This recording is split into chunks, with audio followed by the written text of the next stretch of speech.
안녕하세요. 휴강TV 설지용입니다. 오늘 영상은 MBTI 유형이 똑같아도 선호 점수의 양상이 다를 수 있는데 왜 그런 건지, 그런 경우에는 어떻게 해석해야 되는지 그 궁금증을 풀어드립니다.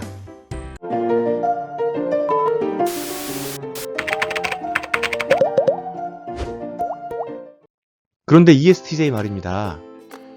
이 I 중에 E를 선호하고, SN 중에 S를 선호하고, TF 중에 T를 선호하고, JP 중에 J를 선호해서 ESTJ가 나온 건데요. 그 중에서 가운데에 있는 두 지표가 주기능과 부기능을 결정하는 심리 스킬인 거 이제 아시죠? 그런데 지금 보여드린 결과처럼 ESTJ의 선호 점수가 이렇게 분명하면 좋은데 항상 그렇지는 않다는 거예요. 여기에 ESTJ를 예로 보여드리면서 심리 스킬 선호 점수의 양상 4가지를 설명해 드릴 건데요. 참고로 MBTI 각 지표별 점수는 정식 검사를 통해서만 받을 수 있는 거 아시죠? 1번 유형은 방금 보여드린 결과처럼 2가지 심리 스킬이 모두 분명하게 나온 경우이고요. 2번 유형은 주기능만 분명하고 부기능 점수가 낮은 경우예요. 3번 유형은 반대로 부기능만 분명하고 주기능 점수는 낮은 경우이고요. 4번 유형은 주기능과 부기능이 모두 선호 점수가 낮은 프로파일입니다. 이렇게 선호 점수의 양상에 따라 추가적으로 해석할 부분이 있습니다. 방금 설명했던 심리 스킬 점수의 4가지 경우를 비유적으로 설명을 해보겠습니다. 첫 번째, 주기능과 부기능이 모두 분명한 경우예요. 예를 들어서 ESTJ, TJ, S 점수가 24점, T 점수가 28점 나왔다고 해봅시다. 그러면은 S 점수도 분명한 거고 T 점수도 분명한 범주 안에 들어가요. 네, 그런 경우에 주기능이 뭐죠? 주기능은 T죠, T. T 점수가 28점, 부기능 S 점수가 24점이 되는 거예요. 사람이 이렇게 타고 칠 때 외부 기능, 이 사람은 외부 기능이 주기능이죠. 주기능인 T가 28점인 거고, 내부 기능, 여기 이 사람은 내부 기능이 부기능인 거죠. S 점수가 24점이에요.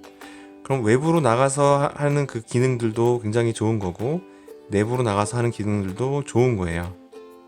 이거를 그 상보성이 잘 맞는다, 균형이 잘 맞는 상태다, 이렇게 얘기를 하는 거죠. 그래서 주기능은 자신의 일이에요. 부기능은 타인 도와주는, 돕기, 타인을 도와주는 기능입니다. 그래서 자신의 일도 주도적으로 하고 타인도 잘 돕는 그런 균형 잡힌 모습을 보일 수가 있습니다. 물론 이 돕는 내용이 F 성향으로 돕는다면 가장 따뜻하고 좋겠지만 S 성향으로도 잘 도울 수 있습니다. 특히나 ESTJ의 S 기능은 꼼꼼한 기능이기 때문에 이 꼼꼼한 기능으로 다른 사람을 도와주는 그런 역할을 하게 되는 거죠. 이게 이제 첫 번째 양상입니다. 두 번째 양상도 보겠습니다. 네, 두 번째 양상은 똑같이 ESTJ로 할게요. 아까 전에 봤던 그 영상에 점수가 어떻게 돼 있었냐면, 두 번째 양상에서는 S 점수가 5점, T 점수가 25점으로 이렇게 예시를 들어놨었어요. 자, 그러면 그 주기능 역시 T죠. T인데 25점이고, 부기능은 S인데 5점이죠. 이렇게 했을 때, 자, 외부 주기능 25점이죠. 내부 부기능 S 5점인 거예요. 그럼 이 사람은 밖에 나가서 무언가 할 때는 이제 뭔가 기능을 발휘할 수 있는 그 역량이 많이 있으니까 외부로 자꾸 나가려고 할 거고, 내부로 들어오기만 하면은 5점, 그 발휘할 수 있는 내용이 많이 없어요. 이거는 그림을 그리려고 하는 사람에게 있어서 물감 같은 거로 이해하시면 좋습니다. 그래서 25점, 물감의 개수가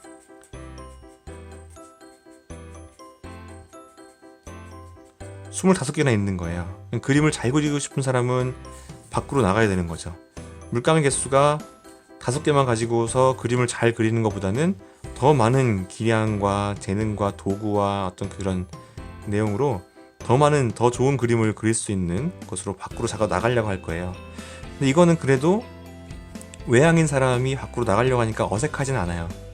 다만 부기능 점수가 너무 낮아서 다른 사람을 돌보거나 그럴 때에는 좀 불편할 수가 있다는 거예요.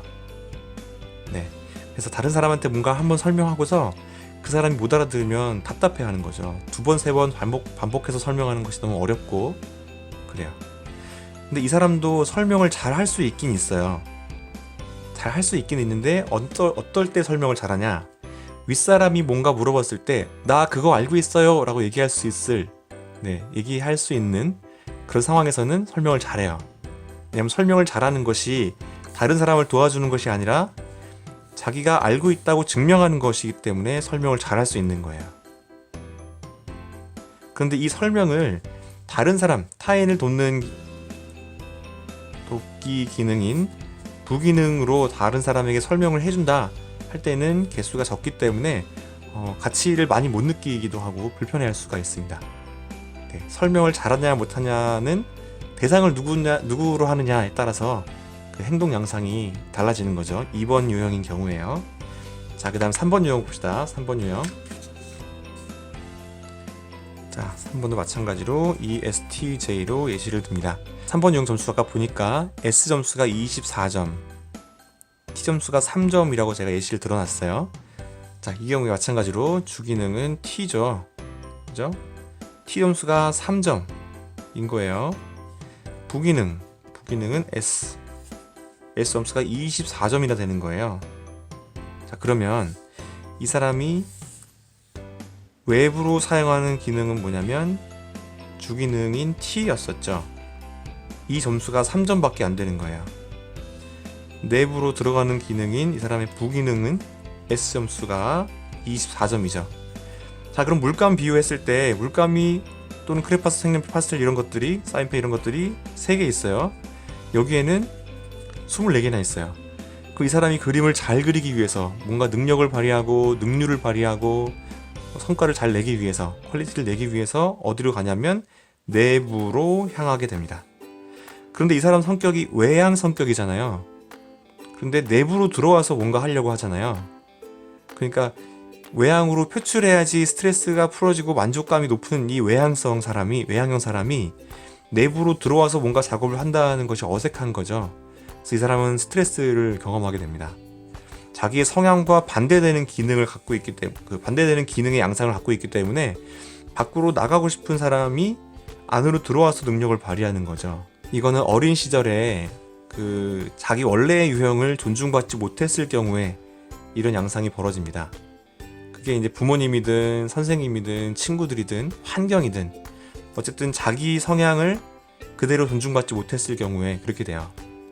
예를 들어서 가족이 INFP 성향의 분위기를 갖고 있다고 해보세요. 예를 들어 엄마가 INFP 성향, 가족들도 이런 비슷한 성향이 있다고 해보세요.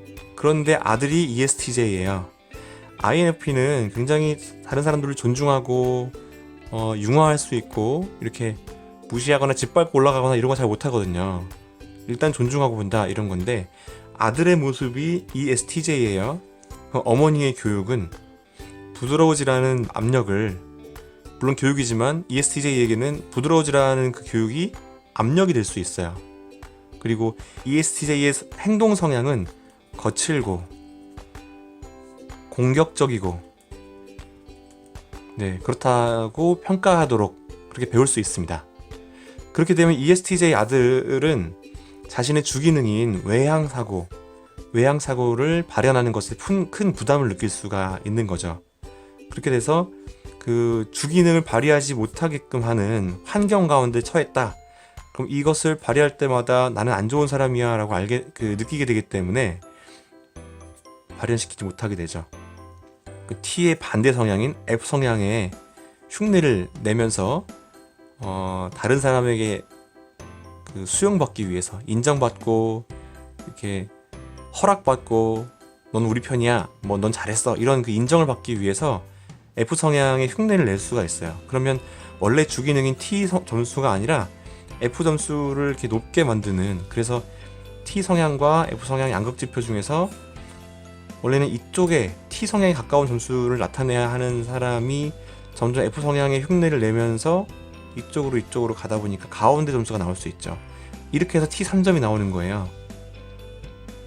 그래서 주기능을 제대로 발현시키지 못하는 그런 3분 유형 같은 사람들이 있을 수 있어요. 그러면 부기능 점수를 갖게 되는 거죠. 부기능 점수가 더 높게 되는 거죠.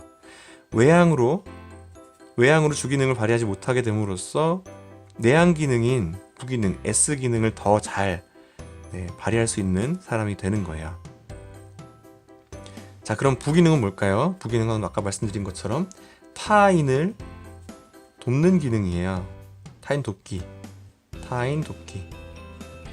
자, 이것에 대해서 부연 설명을 좀 해보면, 모두가 그런 건 아니에요. 근데 많은 경우에 이런 경우가 있습니다. 우리의 보호자란 부모님이란 비 오는 날의 우산과 같은 존재예요. 비가 막 옵니다. 비 오는 날의 우산과 같은 존재예요. 부모님이 나를 돌보고 튼튼하고 안전하고 신뢰로운 우산처럼 나를 보호해요. 그러면 우리는 그 아래에서 잘 지내고 있다가 나한테 있는 장난감을 가지고 노는 거예요. 내가 하고 싶은 걸 내가 하는 거죠. 그게 바로 주기능이에요. 주기능. 내가 하고 싶은 걸 내가 하는 것. 주기능 발달. 그런데 만약에 여기서 우산에 구멍이 나요. 구멍이 나서 비가 새서 내가 비를 맞는 거야. 부모님이 나를 잘 보호하지 못한다는 생각이 들어요. 그러면 여기에서 장난감을 안전하게 가지고 놀 수 있을까요? 없어요. 1차 기능인, 그러니까 주기능인 장난감 갖고 놀기를 잘 못하는 거예요. 장난감 갖고 놀기라는 것은 비유적인 표현입니다. 꼭 장난감이 아니라 내가 하고 싶은 일을 내가 하는 것. 그게 1차 기능인 거예요. 그런데 부모님이 튼튼한 우산이 아니다 하고 느껴질 그때에는 장난감을 가지고 놀 수 없는 그런 심리 상태가 되는 거죠. 그래서 어떻게 하냐면 자기 두 손으로 머리를 가리고 보호해야 된다. 부모님이 나를 보호해야 마땅하고, 그렇지 않으면 내가 스스로라도 보호해야 된다. 그런 생각을 하는 거예요. 이 상태에서 부모님과 관계가 안 좋잖아요. 여기에서 안전하지 않은 부모님 밑에 있으려고 하지 않아요. 그래서 다른 데로 간다거나 청소년 같은 경우에는 독립을 빨리 하고 싶다고 얘기를 한다거나 돈을 빨리 벌어서 집을 마련해서 살겠다거나 그런 얘기들을 하는 거죠. 그래서 나오게 돼요. 나와서 어떻게 되냐면 스스로 우산이 돼요. 그래서 다른 사람들을 돌보는 거예요. 이게 바로 2차 기능입니다. 그럼 이 우산은 누가 필요하냐면 돌볼 사람이 필요해요. 돌볼 사람. 내가 누굴 돌볼까? 내가 누굴 돌봐야 하나 하면서 그 사람을 찾고 내 도움이 필요하다고 얘기하는 사람 쪽으로 가서 도움을 많이 주는 사람이 될 수가 있어요. 네. 그러면서 그걸 완벽하게 잘 돕잖아요. 그럼 그때 누구를 보냐면 원가족의 부모, 나를 양육했던, 완벽하지 않다고 느꼈던 그 부모를 보게 되는 거죠. 내가 이렇게 완벽하게 사람들을 돌보고 보호하는 것을 잘 보세요. 당신은 날 보호하지 못했고 당신 틀렸고 내가 옳아요. 네. 이렇게 해서 부모님을 비판하면서 스스로 누군가를 돌보려고 하는 그런 우산이 되려고 해요. 그게 바로 2차 기능입니다.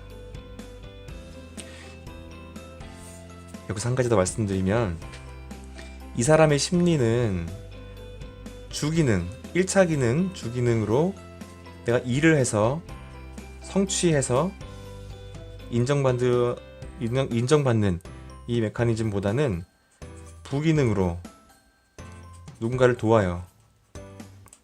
그 사람한테 감사 표현을 듣는 거예요. 그리고 보람을 느끼죠. 보람을 느끼는 거예요. 이게 조금 슬픈 게 뭐냐면 주기능으로서 성취해서 뭔가를 인정받을 수 없는 상태가 되어버린 거잖아요. 심리적으로.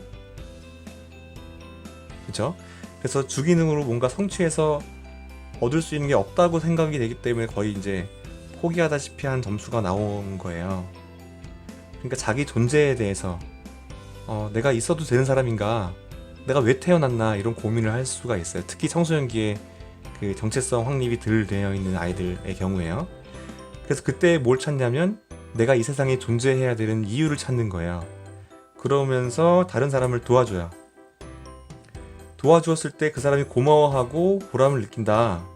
내 도움 때문에 이 사람이 성공하고, 내 도움 때문에 이 사람이 발달하고, 내가 뭔가 알려줬기 때문에 이 사람이 깨우쳐서 좋은 행동을 하고 좋은 결정을 해서 좋은 걸 얻었다.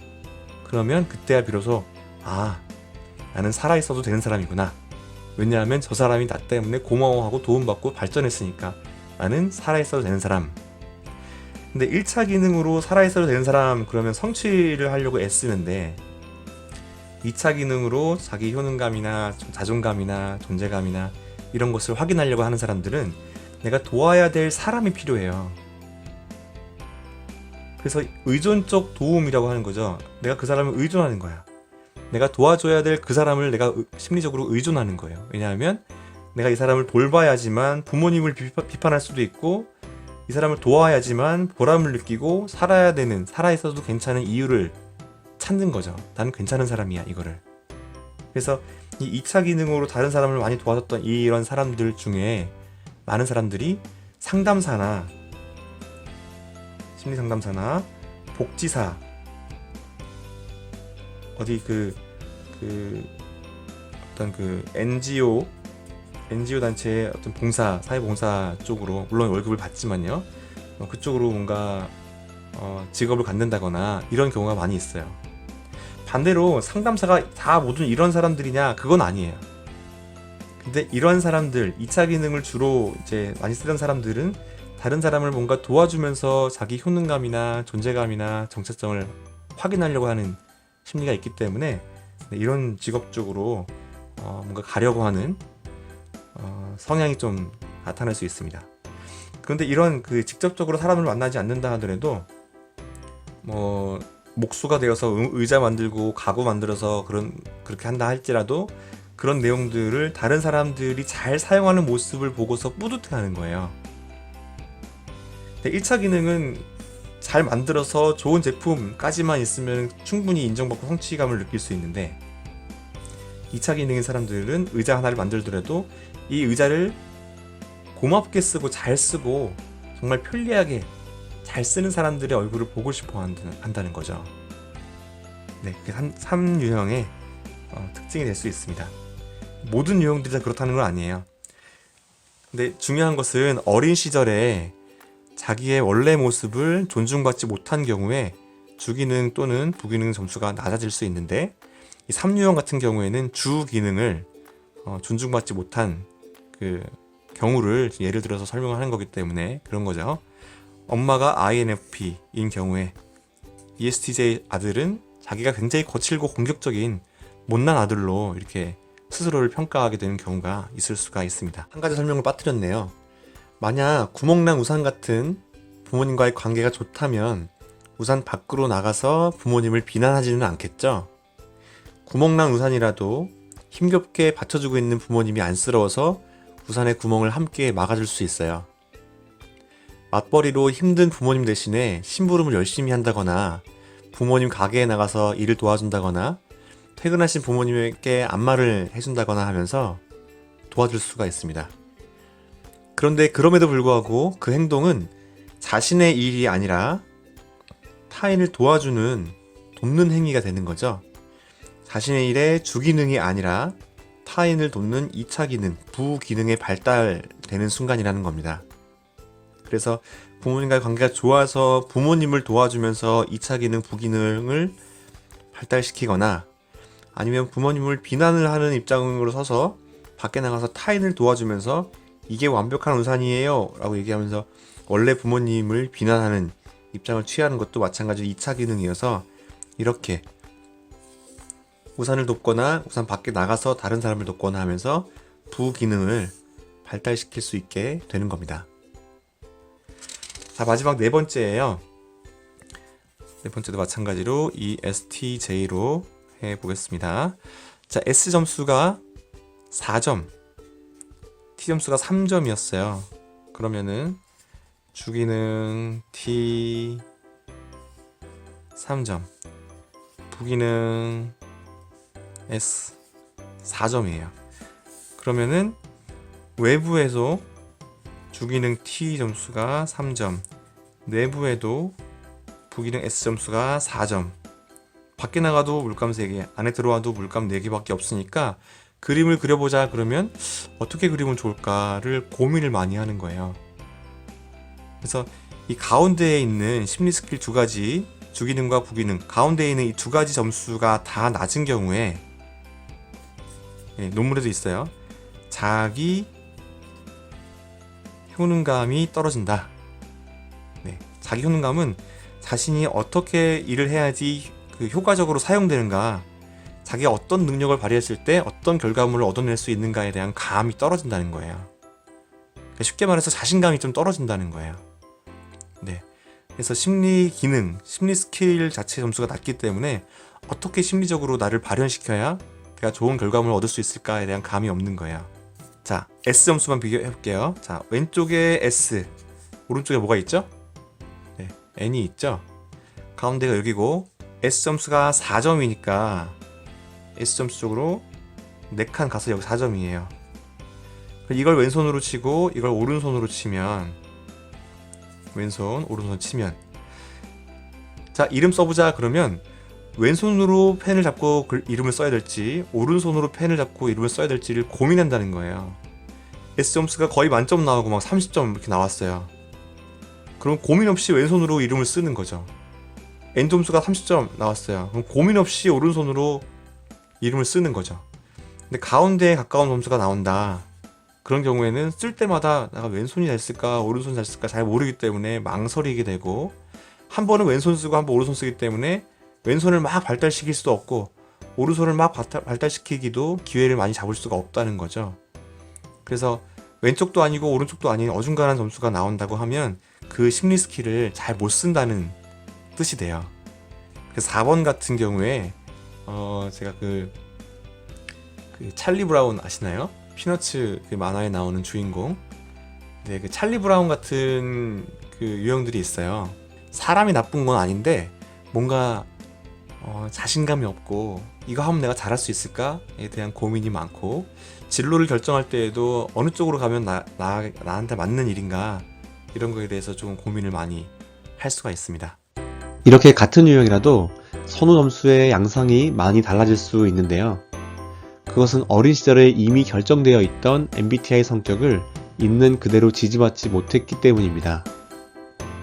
어린 시절에 경험했던 내용, 학교의 문화나 선생님의 지도 방법, 부모나 주 양육자의 양육 스타일에 의해서 우리 성격은 수용과 지지를 받을 수가 있고 행동 수정을 요구받을 수도 있습니다. 예를 들어 한국의 초등학교는 정해진 시간과 규칙에 따라 계획대로 운영됩니다. 큰 변화가 없죠. 그래서 학교 선생님들은 규칙이나 진도를 잘 따라오는 SJ 성향의 학생들을 좋아하고, SJ 성향의 학생들이 우등생이 되고, 반대로 NP 성향의 학생들의 자유분방한 행동들은 선생님에게 지적을 당하는 경우가 많습니다. 외향적인 부모는 내향적인 자녀에게 왜 그리 자신감이 없냐고 말을 하려면 똑바로 해야지 그게 뭐냐며 핀잔을 준다거나, 내향적인 부모는 외향적인 자녀한테 왜 그리 시끄럽냐고 정신이 없어 죽겠다 하면서 꾸중을 하기도 합니다. 자신의 존재가 수용되는 경험보다는 거절당하는 경험을 더 많이 하면서 우리의 선천적인 MBTI 성향을 있는 그대로 지지받지 못하면 아이들은 살아남고 지지받기 위해 필요한 그런 행동들을 배우게 됩니다. 선천적인 성향을 변형시키는 거죠. 그런 상황에서 주도적인 주기능이 타격을 입으면 타인의 관점이 중요한 부기능을 발달시키고 사용하게 됩니다. 그래서 외향형이 내향 스킬을 사용하고 내향형이 외향 스킬을 사용하게 되는 거죠. ISTJ 엄마에게 양육받은 ENFP 딸이 어린 시절에 엄마에게 이상한 상상 좀 그만해라, 현실성 있는 얘기 좀 해라, 이런 말을 자주 들었던 ENFP는 외향직관 주기능이 성장하지 못하고 가능성에 의해서 엄청난 원동력을 갖는 자신의 원래 모습을 잃게 될 수도 있습니다. 그런 경우에 받는 스트레스가 있어요. 외향적인 사람들은 에너지를 외부로 발산하면서 만족을 느끼는데 자신의 외향 스킬 주기능을 발산하지 못하고 내향 스킬 부기능을 주로 사용하게 되면 뭔가에 주눅 들어있는 모습처럼 보이고요. 반대로 내향적인 사람들은 에너지를 아끼고 보유하면서 만족을 느끼는데 자신의 내향 스킬 주기능을 발산하지 못하고 외향 스킬 부기능을 주로 사용하게 되면 위험스러운 외부 상황으로 자신을 자꾸 노출시키게 됩니다. 그런데 주기능과 부기능의 순위가 바뀐다면 그 사람은 타인의 필요를 누구보다 잘 파악하는 사람이 됩니다. 다른 사람들을 도와주고 돌볼 때 능률을 발휘하고 다른 사람을 도와주는 직업을 갖게 될 수도 있겠죠. 앞서 설명했던 외향, 내향 성향의 만족과 스트레스 부분을 잘 처리해야 하는 그런 숙제가 남긴 하겠지만 말이죠. 다음 영상을 예고해야 되는데 다음 주에는 뭘 올릴지 아직 못 정했네요. 아직 정하지 못한 무언가가 올라오겠죠. 그럼 여기서 끝!